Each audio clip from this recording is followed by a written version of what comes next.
જય શ્રી કૃષ્ણ. આજથી આપણે સંક્ષિપ્ત માર્કંડેય પુરાણની શરૂઆત કરીએ. જૈમિની માર્કંડેય સંવાદ, વપુને દુર્વાસાનો શાપ. વ્યાસજીના શિષ્ય મહાતેજસ્વી જૈમિનીએ તપસ્યા અને સ્વાધ્યાયમાં રત મહામુનિ માર્કંડેયને પૂછ્યું કે ભગવાન મહાત્મા વ્યાસ દ્વારા પ્રતિપાદિત મહાભારત અનેક શાસ્ત્રોના દોષરહિત તથા ઉજ્જવળ સિદ્ધાંતોથી પરિપૂર્ણ છે. એ સહજ, શુદ્ધ અથવા છંદ વગેરેની શુદ્ધિથી યુક્ત અને સાધુ શબ્દાવલીથી સુશોભિત છે. એમાં પ્રથમ પૂર્વ પક્ષનું પ્રતિપાદન કરીને પછી સિદ્ધાંત પક્ષની સ્થાપના કરવામાં આવી છે. જેમ દેવતાઓમાં વિષ્ણુ, મનુષ્યોમાં બ્રાહ્મણ તથા સંપૂર્ણ આભૂષણોમાં ચૂડામણી શ્રેષ્ઠ છે, તે જ પ્રમાણે આયુધોમાં વ્રજ અને ઇન્દ્રિયોમાં મન મુખ્ય માનવામાં આવ્યું છે. તે જ પ્રમાણે સમસ્ત શાસ્ત્રોમાં મહાભારત ઉત્તમ છે. એમાં ધર્મ, અર્થ, કામ અને મોક્ષ આ ચારે પુરુષાર્થોનું વર્ણન છે. તે પુરુષાર્થ ક્યાંક તો પરસ્પર જોડાયેલા છે અને ક્યાંક તેમનું અલગ અલગ વર્ણન છે. એ સિવાય તેમના અનુબંધો, વિષય, સંબંધ, પ્રયોજન અને અધિકારીનું પણ વર્ણન કરવામાં આવ્યું છે. ભગવાન આ પ્રમાણે આ મહાભારત ઉપાખ્યાન વેદોના વિસ્તારરૂપ છે. એમાં ઘણા વિષયોનું પ્રતિપાદન કરવામાં આવ્યું છે. હું એને યથાર્થ રૂપે જાણવા ઈચ્છું છું અને એ માટે આપની સેવામાં ઉપસ્થિત થયો છું. જગતની સૃષ્ટિ, પાલન અને સંહારના એકમાત્ર કારણ સર્વવ્યાપી ભગવાન જનાર્દન નિર્ગુણ હોવા છતાં પણ મનુષ્ય રૂપે કઈ રીતે પ્રગટ થયા તથા દ્રુપદ કુમારી કૃષ્ણા જે 5 પાંડવોની મહારાણી કેમ થયા, આ વિષયમાં મને બહુ સંદેહ છે. દ્રૌપદીના 5 મહારથી પુત્રો જેમના હજી લગ્ન પણ થયા નહોતા અને પાંડવો જેવા વીર જેમના રક્ષક હતા, અનાથોની જેમ કઈ રીતે મરાઈ ગયા, આ બધી વાતો આપ અમને વિસ્તારથી બતાવવાની કૃપા કરો. માર્કંડેયજી બોલ્યા કે મુનિશ્રેષ્ઠ, આ મારા માટે સંધ્યા વંદન કરવાનો સમય છે. તમારા પ્રશ્નોના ઉત્તર વિસ્તારપૂર્વક આપવો છે, તેથી તેના માટે આ સમય ઉત્તમ નથી. જૈમિની, હું તમને આવા પક્ષીઓના પરિચય આપું છું જે તમારા પ્રશ્નોના ઉત્તર આપી દેશે અને તમારા સંદેહનું નિવારણ કરશે. દ્રોણ નામના પક્ષીના 4 પુત્ર છે, જે બધા પક્ષીઓમાં શ્રેષ્ઠ તત્વજ્ઞ અને શાસ્ત્રોનું ચિંતન કરનારા છે. તેમના નામ છે પિંગાક્ષ, વિબોધ, સુપુત્ર અને સુમુખ. વેદો અને શાસ્ત્રોના તાત્પર્યને સમજવામાં તેમની બુદ્ધિ કદી પાછી પડતી નથી. તે 4 પક્ષી વિંધ્ય પર્વતની કંદરામાં નિવાસ કરે છે. તમે તેમની પાસે જઈને આ બધી વાત પૂછો. જૈમિનીએ કહ્યું કે બ્રહ્મણ, આ તો બહુ વિચિત્ર વાત છે કે પક્ષીઓની બોલી માણસ જેવી હોય છે. પક્ષી હોવા છતાં તેમને અત્યંત દુર્લભ વિજ્ઞાન પ્રાપ્ત થયું છે. જો કે તિર્યક યોનિમાં તેમનો જન્મ થયો છે તો તેમને જ્ઞાન પ્રાપ્ત કઈ રીતે થયું? તે 4 પક્ષી દ્રોણના પુત્ર કઈ રીતે કહેવાય? વિખ્યાત પક્ષી દ્રોણ કોણ છે જેના 4 પુત્ર આવા જ્ઞાની થયા? તે ગુણવાન પક્ષીઓને ધર્મનું જ્ઞાન કઈ રીતે થયું? માર્કંડેય બોલ્યા કે ધ્યાનથી સાંભળો. પૂર્વકાળમાં નંદનવનની અંદર જ્યારે દેવર્ષિ નારદ, ઇન્દ્ર અને અપ્સરાઓનો સમાગમ થયો હતો તે સમયની વાત છે. એકવાર નારદજી નંદનવનમાં ઇન્દ્રને મળ્યા. તેમને જોતાં જ ઇન્દ્ર ઊભા થઈ ગયા અને અત્યંત આદર સાથે પોતાનું સિંહાસન તેમને બેસવા માટે આપ્યું. ત્યાં સ્થિત અપ્સરાઓએ પણ નારદજીને વિનયપૂર્વક મસ્તક ઝુકાવ્યું. તેમના દ્વારા પૂજિત થઈને નારદજીએ ઇન્દ્રના બેસી ગયા બાદ યથાયોગ્ય કુશળ પ્રશ્ન પછી બહુ મનોહર કથાઓ સંભળાવી. તે વાતચીત પ્રસંગમાં જ ઇન્દ્રે મહામુનિ નારદને કહ્યું કે દેવર્ષે, આ અપ્સરાઓમાં તમને પ્રિય લાગે તેને આજ્ઞા આપો કે અહીં નૃત્ય કરે. રંભા, મિશ્રકેશી, ઉર્વશી, તિલોત્તમા, ધ્રુતાચી અથવા મેનકા, જેમાં આપની રુચિ હોય તેનું નૃત્ય જુઓ. ઇન્દ્રની આ વાત સાંભળીને દ્વિજશ્રેષ્ઠ નારદજીએ વિનયપૂર્વક ઊભા રહેલી અપ્સરાઓને થોડું વિચારીને કહ્યું કે તમે બધામાંથી જે પોતાને રૂપ અને ઉદારતા વગેરે ગુણોમાં સૌથી શ્રેષ્ઠ માનતી હોય તે મારી સામે નૃત્ય કરે. માર્કંડેયજી કહે છે કે મુનિની આ વાત સાંભળતા તે વિનીત અપ્સરાઓએ એક એક કરીને પરસ્પર કહેવા લાગી કરે, હું જ ગુણોમાં સૌથી શ્રેષ્ઠ છું, તું નહીં. આ પછી બીજી કહેતી હતી, તું નહીં, હું શ્રેષ્ઠ છું. તેમનો અજ્ઞાનપૂર્ણ વિવાદ જોઈને ઇન્દ્રે કહ્યું કે અરે મુનિને જ પૂછો કે તે જ બતાવશે તમારામાં સૌથી ગુણવાન કોણ છે. આ પ્રમાણે તેમના પૂછવાથી નારદજીએ કહ્યું કે જે ગિરિરાજ હિમાલય પર તપસ્યા કરવાવાળા મુનિશ્રેષ્ઠ દુર્વાસાને પોતાની ચેષ્ટાથી ક્ષુબ્ધ કરી દેશે તેને જ હું સૌથી વધારે ગુણવાન માનીશ. તેમની વાત સાંભળી બધી અપ્સરાઓએ એકબીજીને કહેવાનું આરંભ કર્યો, અમારા માટે આ કાર્ય અસંભવ છે. તે અપ્સરાઓમાં એકનું નામ વપુ હતું. તેના મનમાં મુનિઓને વિચલિત કરી દેવાનો ગર્વ હતો. તેણે નારદજીને કહ્યું કે જ્યાં દુર્વાસા મુનિ રહે છે હું ત્યાં આજે જઈશ. દુર્વાસા મુનિને જે શરીરરૂપી રથનું સંચાલન કરે છે, જેમણે ઇન્દ્રિયોરૂપી ઘોડાઓને તે રથમાં જોતરી રાખ્યા છે, તેમને એક અયોગ્ય સારથી સિદ્ધ કરીને દેખાડીશ. પોતાના કામબળના પ્રહારથી તેમની મનરૂપી લગામને પાડી દઈશ અને તેને કાબુ બહાર કરી દઈશ. આમ કહીને વપુ હિમાલય પર્વત પર ગઈ. ત્યાં મહર્ષિના આશ્રમમાં તેમની તપસ્યાના પ્રભાવથી હિંસક પ્રાણી પણ પોતાની હિંસાવૃત્તિ છોડીને પરમ શાંત રહેતા હતા. મહામુનિ દુર્વાસા જ્યાં રહેતા હતા તે સ્થાનથી 1 કોસ દૂર તે અપ્સરાઓ રોકાઈ ગઈ અને ગીત ગાવા લાગી. તેની વાણીમાં કોયલની મધુરતા, મીઠાશ હતી. તેના સંગીતનો મધુર ધ્વનિ કાનમાં પડતા જ દુર્વાસા મુનિના મનમાં બહુ વિસ્મય થયો. તેઓ એ સ્થાન તરફ ગયા જ્યાં તે મધુર ભાષિણી બાળા સંગીતનો તાન છેડી રહી હતી. તેને જોઈને મહર્ષિ પોતાના મનને બળપૂર્વક રોક્યું અને એવું જાણીને કે આ મને લોભાવવા માટે આવી છે તેમને ક્રોધ અને અમર્ષ થઈ આવ્યા. પછી તો તે મહાતપસ્વી મહર્ષિએ તે અપ્સરાને આ પ્રમાણે કહ્યું કે આકાશમાં વિચરનારી ઉન્મત્ત અપ્સરા, તું બહુ કષ્ટથી સંચિત કરેલા મારા તપમાં વિઘ્ન નાખવા માટે અહીં આવી છે. તેથી મારા ક્રોધથી કલંકિત થઈને તું પક્ષીના કુળમાં જન્મ લઈશ. અરે ખોટી બુદ્ધિવાળી નીચ અપ્સરા, પોતાનું આ મનોહર રૂપ છોડી 16 વર્ષ સુધી તારે પક્ષીણીની રૂપમાં રહેવું પડશે. તે સમયે તારા ગર્ભથી 4 પુત્ર થશે, પરંતુ તેમના પ્રત્યે થનારા પ્રેમજન્ય સુખથી વંચિત રહીશ અને શસ્ત્ર દ્વારા વધને પ્રાપ્ત થઈ શાપમુક્ત થઈને પુનઃ સ્વર્લોકમાં પોતાનું સ્થાન પ્રાપ્ત કરીશ. બસ હવે આના વિપરીત તું કંઈ પણ કોઈ રીતે પણ ઉત્તર આપીશ નહીં. ક્રોધથી લાલ નેત્રવાળા મહર્ષિ દુર્વાસાએ મધુર ઝણકારયુક્ત ચંચળ કંકળ ધારણ કરનારી તે અભિમાની અપ્સરાને આવા અસહ્ય વચન કહીને તે સ્થાનને છોડી દીધું અને વિશ્વ પ્રસિદ્ધ ગુણોથી ગૌરવવંતા તથા ઊંચા તરંગોવાળી આકાશગંગાના તટ પર ચાલ્યા ગયા. ત્યાર પછી આવે છે સુકૃષ મુનિના પુત્રોને પક્ષીની યોનિમાં જન્મ લેવાનું કારણ. માર્કંડેયજી કહે છે કે જૈમિની અરિષ્ટનેમિના પુત્ર પૃથ્વીરાજ ગરુડ થયા. ગરુડના પુત્ર સંપાતિના નામે વિખ્યાત થયા. સંપાતિનો પુત્ર શૂરવીર સુપાર્શ્વ હતો. સુપાર્શ્વનો પુત્ર કુંભી અને કુંભીનો પુત્ર પુલોલુપ થયો. તેના પણ 2 પુત્ર હતા. તેમાંનું એકનું નામ કંક અને બીજાનું નામ કંધર હતું. કંધરને તાક્ષી નામની કન્યા થઈ. તે પૂર્વજન્મમાં શ્રેષ્ઠ અપ્સરા વપુ હતી અને દુર્વાસા મુનિની શાપાગ્નિથી દુગ્ધ થઈને પક્ષીણી રૂપે પ્રગટ થઈ.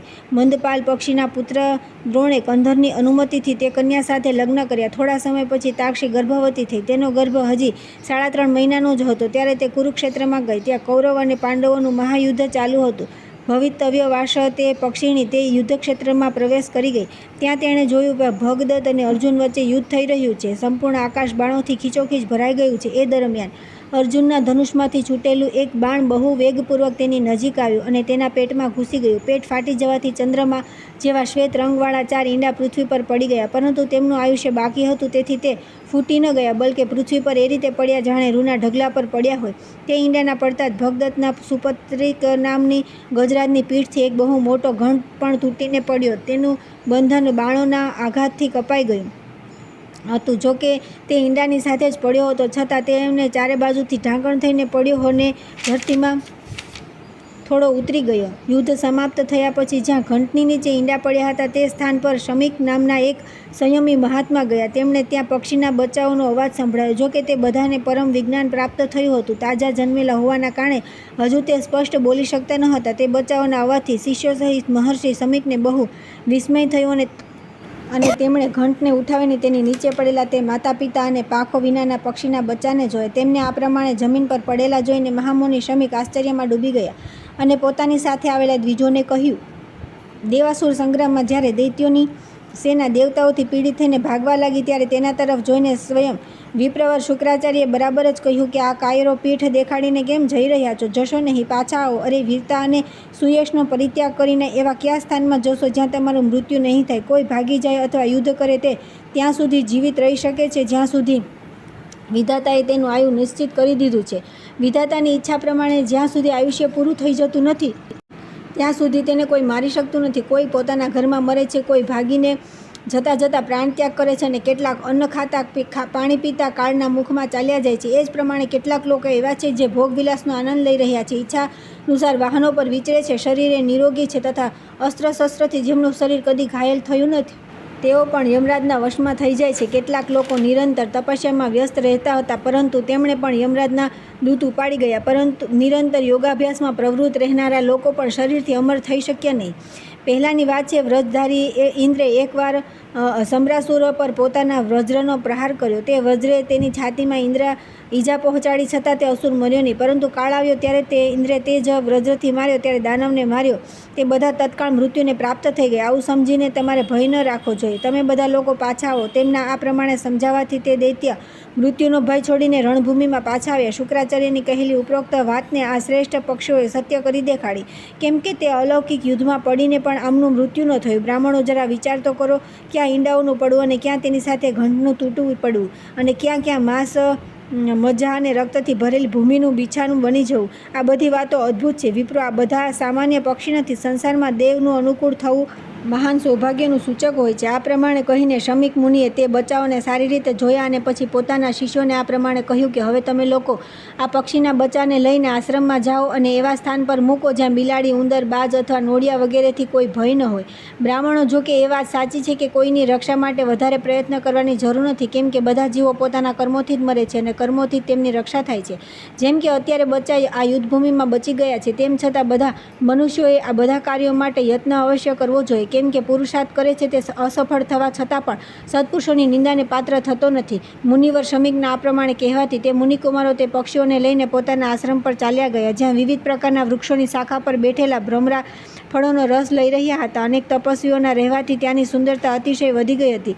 વિપ્રવર જૈમિની મુનિશ્રેષ્ઠ શમીક દરરોજ અન્ન જળ આપીને તથા બધી રીતે રક્ષણની વ્યવસ્થા કરીને તે બચ્ચાનું પાલન પોષણ કરવા લાગ્યા. 1 મહિનો પસાર થતાં તે પક્ષીઓના બચ્ચા આકાશમાં એટલા ઊંચા ઉડી ગયા જ્યાં સૂર્યના રથના જવા આવવાનો માર્ગ છે. તે સમયે આશ્રમવાસી મુનિકુમારો કુતૂહલભર્યા ચંચળ નેત્રોથી તેમને જોઈ રહ્યા. તે પક્ષીના બચ્ચાઓ નગર, સમુદ્ર અને મોટી મોટી નદીઓ સહિત પૃથ્વીને ત્યાંથી રથના પૈડા જેટલી જોઈ અને પછી આશ્રમ પર આવ્યા. તિર્યક યોનિમાં ઉત્પન્ન થયેલા તે મહાત્મા પક્ષી વધારે ઉડવાના કારણે પરિશ્રમથી થાકી ગયા હતા. એક દિવસ મહર્ષિ શમીક પોતાના શિષ્યો પર કૃપા કરવા માટે તેમને ધર્મતત્વનો ઉપદેશ આપી રહ્યા હતા. તે સમયે ત્યાં મહર્ષિના પ્રભાવથી તે પક્ષીઓના અંતઃકરણમાં સ્થિત જ્ઞાન પ્રગટ થઈ ગયું. પછી ત્યાં તો તેમણે મહર્ષિની પરિક્રમા કરી અને તેમના ચરણોમાં મસ્તક ઝુકાવ્યું. ત્યાર પછી તે બોલ્યા, મુનિ, આપે ભયાનક મૃત્યુથી અમારો ઉદ્ધાર કર્યો છે. આપે અમને રહેવા માટે સ્થાન, ભોજન અને જળ આપ્યું છે. આપ અમારા પિતા અને ગુરુ છો. અમે જ્યારે ગર્ભમાં હતા ત્યારે માતાનું મૃત્યુ થઈ ગયું. પિતાએ પણ અમારી રક્ષા કરી. આપે જ અમને જીવનદાન આપ્યું છે. અમે અબુદ્ધ અવસ્થામાં અમારી રક્ષા કરી છે. અમે કીડીઓના જેમ સુકાઈ ગયા હતા. આપે હાથીના ઘંટને ઉઠાવીને અમારા સંકટનું નિવારણ કર્યું. હવે અમે મોટા થઈ ગયા છે. અમને જ્ઞાન પણ થઈ ગયું છે. તેથી આજ્ઞા કરો કે અમે આપની સી રીતે સેવા કરીએ.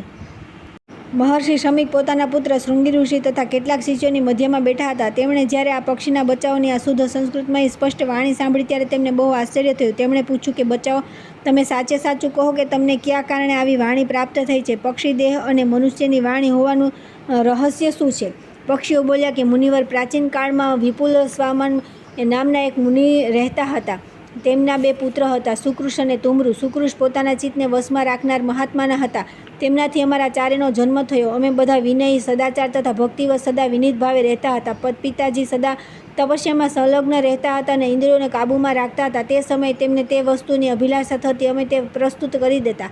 એક દિવસની વાત છે કે દેવરાજ ઇન્દ્ર પક્ષીના રૂપમાં ત્યાં આવ્યા. તેમનું શરીર વિશાળ હતું, પાંખો ફૂટી ગઈ હતી. વૃદ્ધત્વએ તેમના ઉપર અધિકાર જમાવી દીધો હતો. તેમની આંખો થોડી લાલ થઈ રહી હતી. સંપૂર્ણ શરીર શિથિલ લાગતું હતું. તેઓ સત્ય, શૌચ અને ક્ષમાનું પાલન કરનારા અત્યંત ઉદારચિત્ત મહાત્મા મુનિશ્રેષ્ઠ સુકૃષ્ણની પરીક્ષા લેવા આવ્યા હતા. તેમનું આગમન અમારા માટે શાપનું કારણ બની ગયું.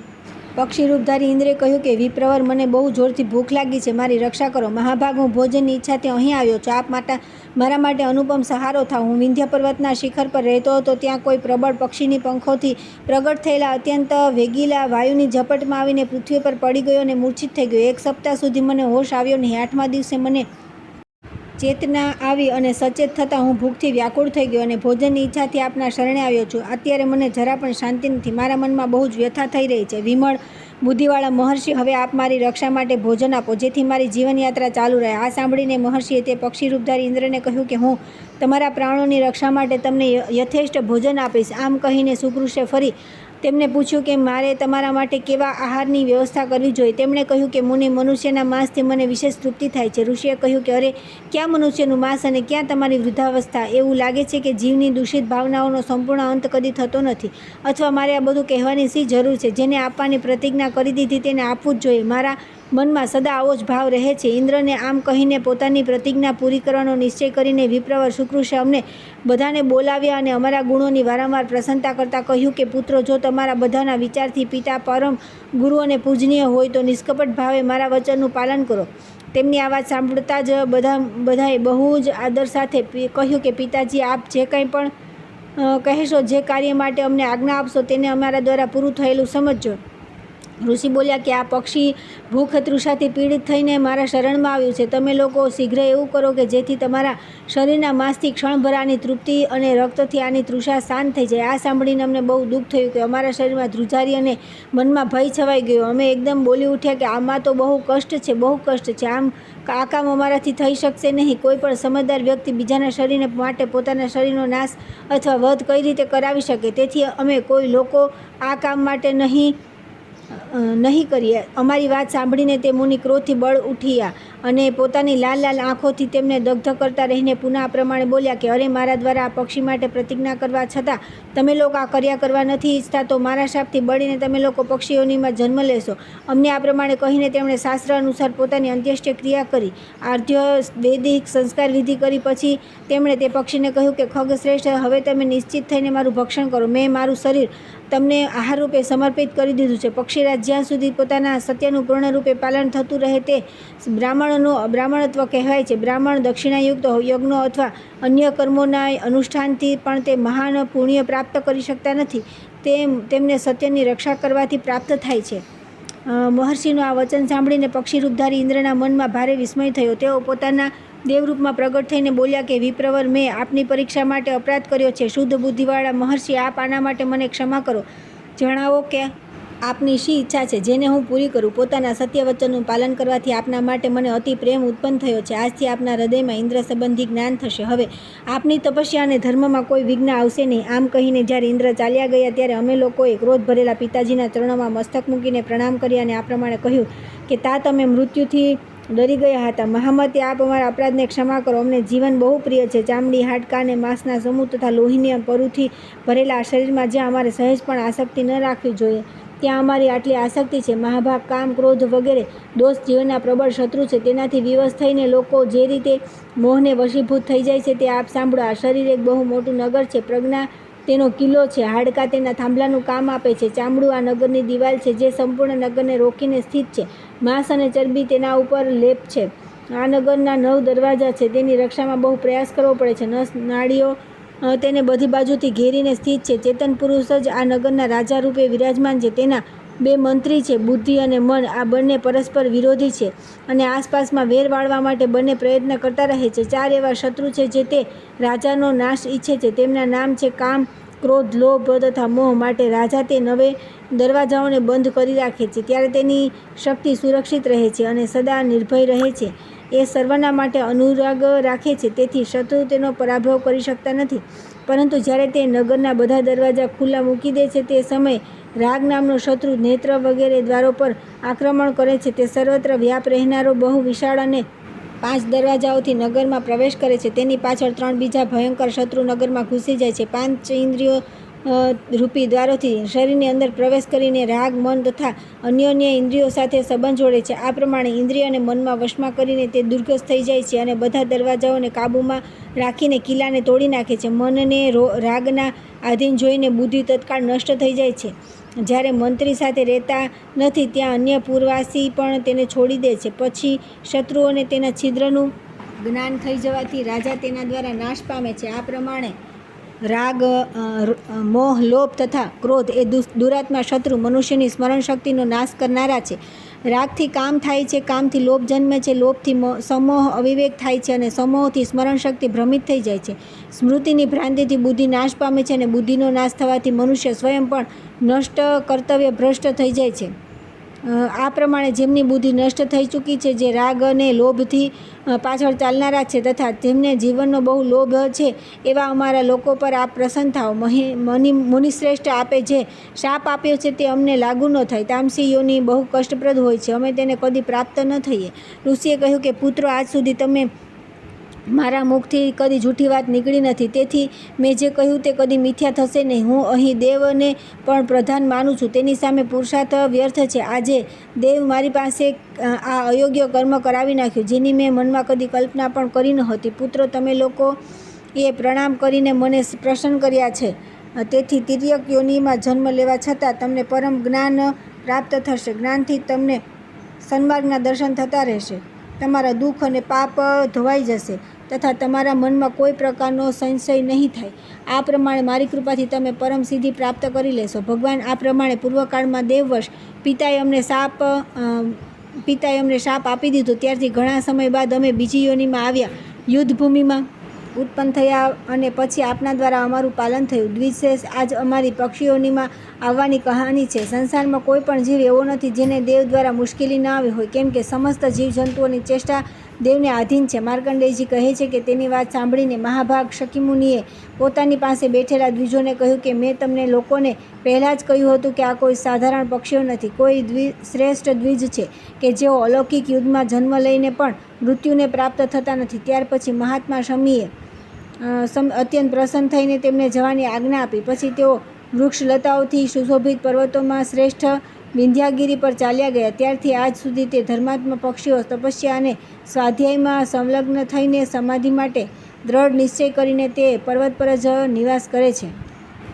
ત્યાર પછી આવે છે ધર્મપક્ષી દ્વારા જૈમિનીના પ્રશ્નનો ઉત્તર. માર્કંડેયજી કહે છે કે જૈમિની આ પ્રમાણે તે દ્રોણના પુત્ર ચારે પક્ષી જ્ઞાની છે અને વિંધ્યાગીરી ઉપર નિવાસ કરે છે. તમે તેમની સેવામાં જાઓ અને તેમને જાણવા જેવી વાત પૂછો. માર્કંડેય મુનિની આ વાત સાંભળીને મહર્ષિ જૈમિની વિંધ્યાચલ પર્વત પર જ્યાં તે ધર્માત્મા પક્ષી રહેતા હતા ત્યાં ગયા. તે પર્વતની નજીક પહોંચતા જ પાઠ કરી રહેલા પક્ષીઓનો ધ્વનિ તેમના કાનમાં પડ્યો. તે સાંભળીને જૈમિની બહુ વિસ્મયમાં પડ્યા અને આ પ્રમાણે વિચારવા લાગ્યા કે અહો, આ શ્રેષ્ઠ પક્ષીઓ બહુ જ સ્પષ્ટ ઉચ્ચારણ કરતા રહીને પાઠ કરી રહ્યા છે.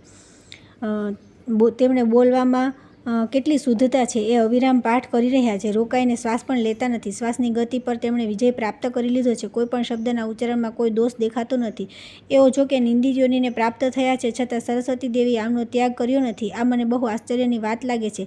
બંધુ બાંધવો, મિત્રો તથા ઘરમાં બીજી જે પ્રિય વસ્તુઓ છે તે બધી સાથે છોડીને ચાલી જાય છે, પરંતુ સરસ્વતી કદી ત્યાગ કરતી નથી.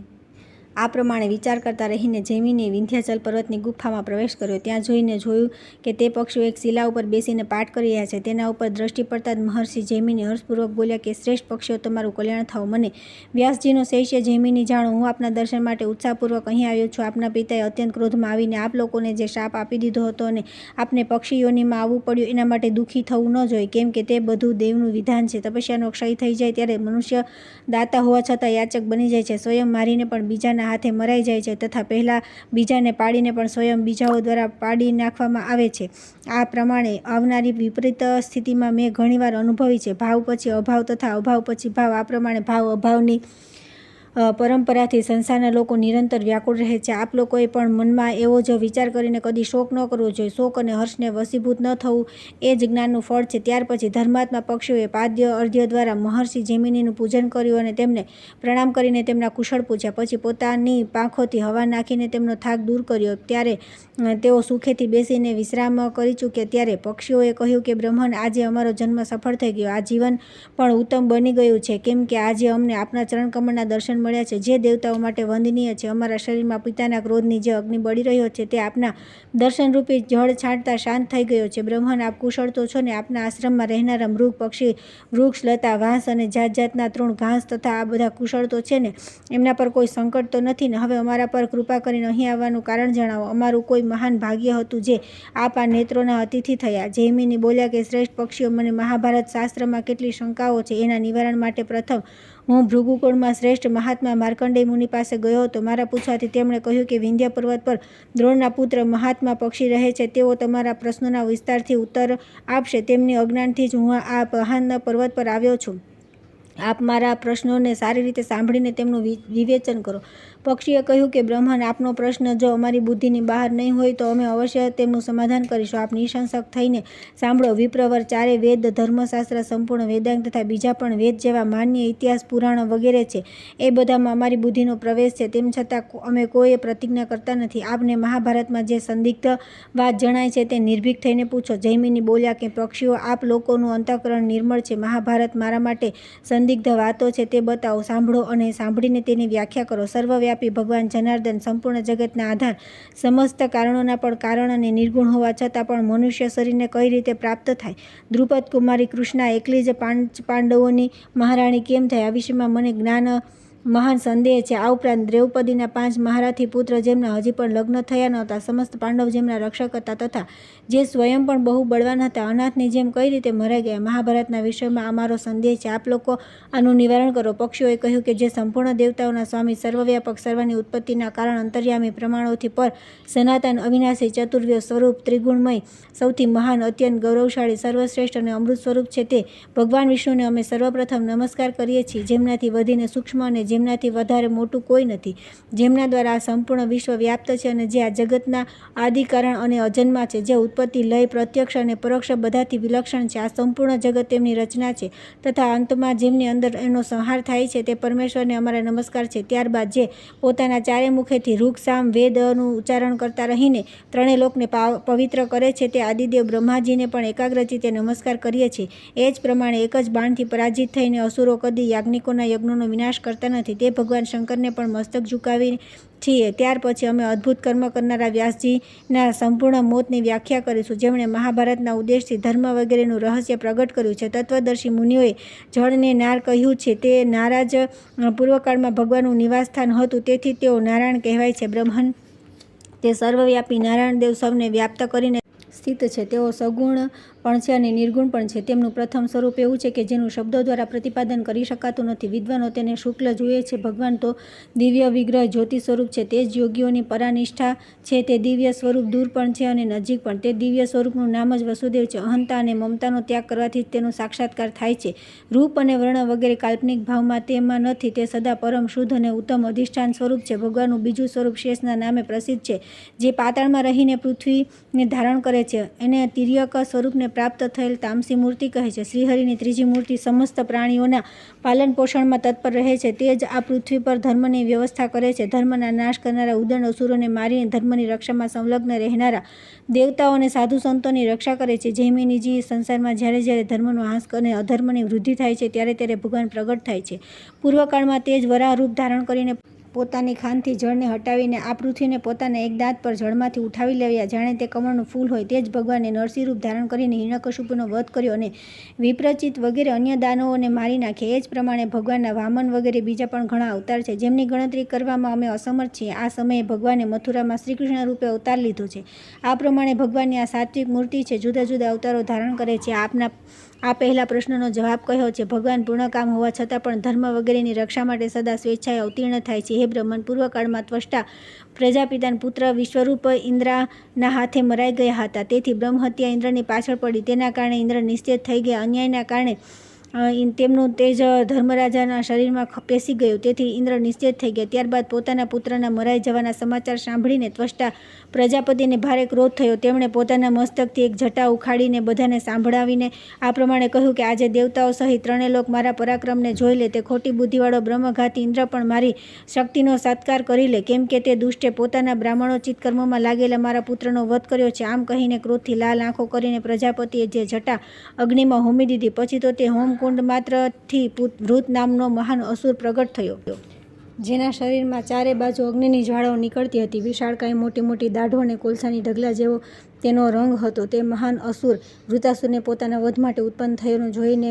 ઇન્દ્ર ભયથી વ્યાકુળ થઈ ગયા. તેણે સમાધાનની ઈચ્છાથી સપ્તર્ષિઓને તેમની પાસે મોકલ્યા. સંપૂર્ણ પ્રાણીઓના હિતમાં સંલગ્ન રહેનાર તે મહર્ષિ બહુ જ પ્રસન્નતાથી ગયા અને તેમણે થોડી શરતોની સાથે ઇન્દ્ર અને વૃતાસુરમાં મિત્રતા કરાવી દીધી. ઇન્દ્રે સંધિની શરતોનું ઉલ્લંઘન કરીને જ્યારે વૃતાસુરને મારી નાખ્યો ત્યારે ફરી તેના ઉપર બ્રહ્મહત્યાનું આક્રમણ થયું. તે સમયે તેમનું સંપૂર્ણ બળ નષ્ટ થઈ ગયું. ઇન્દ્રના શરીરમાંથી નીકળેલું બળ વાયુદેવતામાં સમાઈ ગયું. ત્યાર પછી જ્યારે ઇન્દ્રે ગૌતમનું રૂપ ધારણ કરીને તેમની પત્ની હલ્યા સતીત્વનો નાશ કર્યો ત્યારે તેમનું રૂપ પણ નષ્ટ થઈ ગયું. તેમના અંગ પ્રત્યાંગની સુંદરતા જે બહુ જ ઉત્કૃષ્ટ હતી. વ્યભિચાર દોષથી દૂષિત ઇન્દ્રને છોડીને બંને અશ્વિની કુમારો પાસે ચાલી ગયા. આ પ્રમાણે ઇન્દ્ર પોતાના ધર્મ, તેજ, રૂપ અને બળથી વંચિત થઈને ગયા. આ જાણીને દૈત્યોએ તેમનો જીતવાનો પ્રારંભ કર્યો. હે મહામુનિ, તે સમયે પૃથ્વી પર જે વિશેષ પરાક્રમી રાજાઓ હતા તેમના જ કુળમાં દેવરાજ ઇન્દ્રને જીતવાની ઈચ્છા રાખનારા અત્યંત બળવાન દૈત્યો ઉત્પન્ન થયા. થોડા સમય પછી આ પૃથ્વી પાપના ભારથી પીડિત થઈને મેરુ પર્વતના શિખર પર જ્યાં દેવતાઓની દિવ્ય સભા છે ત્યાં જઈને તેમણે દાનવો અને દૈત્યોથી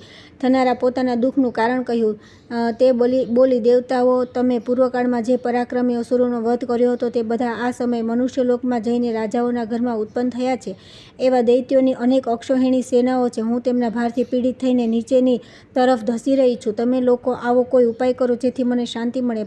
પક્ષી કહે છે કે પૃથ્વીના આ પ્રમાણે કહ્યા પછી સંપૂર્ણ દેવતા પોતપોતાના તેજના અંશથી પૃથ્વી પર અવતાર લેવા લાગ્યા. તેમના અવતારના બે જ ઉદ્દેશ્ય હતા: પ્રજાઓના ઉપકાર અને પૃથ્વીનું ભારનું અપહરણ.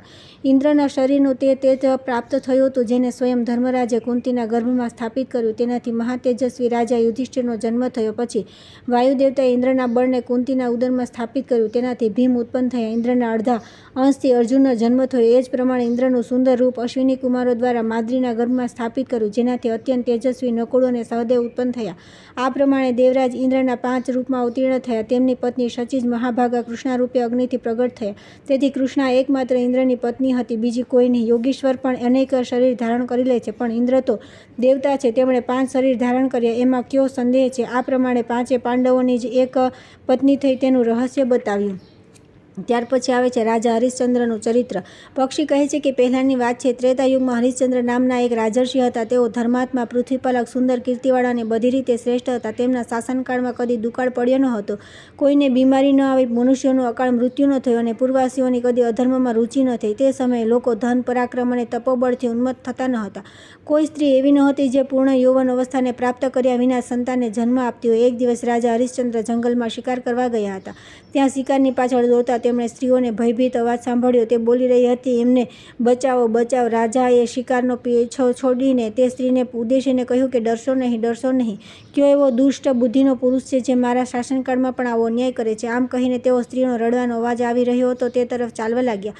દરમિયાન પ્રત્યેક કાર્યના આરંભમાં બધા ઉપસ્થિત કરનાર રુદ્રકુમાર વિઘ્નરાજ આ પ્રમાણે કહેવા લાગ્યા કે મહર્ષિ વિશ્વામિત્ર બહુ પરાક્રમી છે. અનુપમ તપસ્યાનો આશ્રય લઈને ઉત્તમ વ્રતનું પાલન કરતા રહીને તે ભવાદી વિદ્યાઓની સાધના કરે છે. આગળની કથા આવતીકાલે.